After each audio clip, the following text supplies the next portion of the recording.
हनुमान वानर स्वरूपातच का जन्माला आले? पौराणिक कथेनुसार माता अंजनी ही मागील जन्मात देवराज इंद्रच्या महालात अप्सरा होती आणि तिचे नाव पुंजिकस्थला होते. पुंजिकस्थला ही सुंदर आणि स्वभावाने अतिशय चंचल होती. एकदा तिने एका ऋषीशी असभ्य वर्तन केले. तेव्हा संतापलेल्या ऋषींनी तिला शाप दिला की पुढच्या जन्मात ती वानराचे रूप घेईल.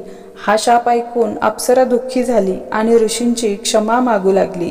तेव्हा ऋषींनी तिला माफ करत, तू वानर स्वरूप असले तरी तुझे हे वानर स्वरूप भव्य असेल आणि तू एका तेजस्वी पुत्राला जन्म देशील, असे बोलून ते ऋषी तपश्चर्येत पुन्हा लीन झाले. या शापाबद्दल इंद्रदेवाने विचारल्यावर पुंजिकस्थलाने सांगितले की ते ऋषी वानर असल्याचे वाटल्याने मी त्यांच्यावर फळे फेकली, पण ते सामान्य वानर नसून अत्यंत तपस्वी ऋषी होते. मी तपश्चर्या मोडली म्हणून त्यांनी मला शाप दिला की जेव्हा मी कोणाच्या प्रेमात पडेन तेव्हा मी वानराचे रूप धारण करीन. माझे वानर रूप असूनही त्या व्यक्तीचे माझ्यावरील प्रेम कमी होणार नाही. संपूर्ण घटना ऐकल्यानंतर भगवान इंद्र म्हणाले की तुला पृथ्वीवर जाऊन राहावे लागेल. तेथे तू एका राजकुमाराच्या प्रेमात पडशील, तो तुझा पती होईल. लग्नानंतर तुम्ही शिव अवताराला जन्म द्याल आणि मग तुम्हाला या शापापासून मुक्ती मिळेल. त्यानंतर पुंजिकस्थला ही अंजनीच्या रूपात पृथ्वीवर राहू लागली. एकदा वन भ्रमण करताना माता अंजनीला एक तरुण दिसला आणि त्या तरुणाकडे आकर्षित झाली. या तरुणाने अंजनीला पाहताच अंजनीचा चेहरा वानरासारखा झाला. अंजनीने आपला चेहरा तरुणापासून लपवला. तो तरुण जवळ आल्यावर अंजनी म्हणाली, मी कुरूप आहे.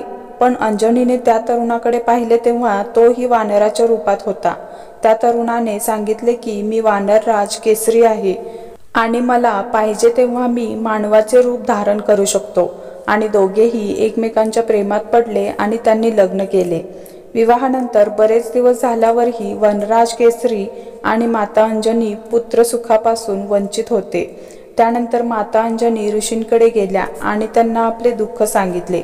तेव्हा ऋषींनी तिला नारायण पर्वतावर असलेल्या स्वामी तीर्थावर जाऊन 12 वर्षे व्रत आणि तपश्चर्या करण्याचा सल्ला दिला.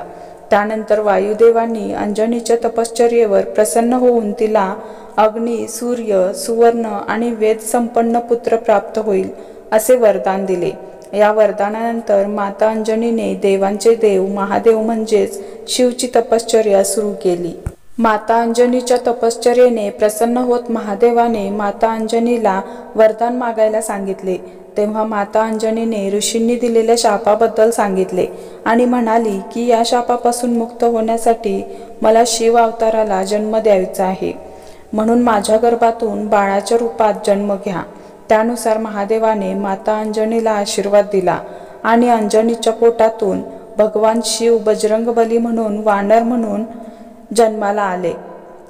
अंजनीचा पुत्र असल्याने हनुमानजींना अंजनेय असेही म्हणतात.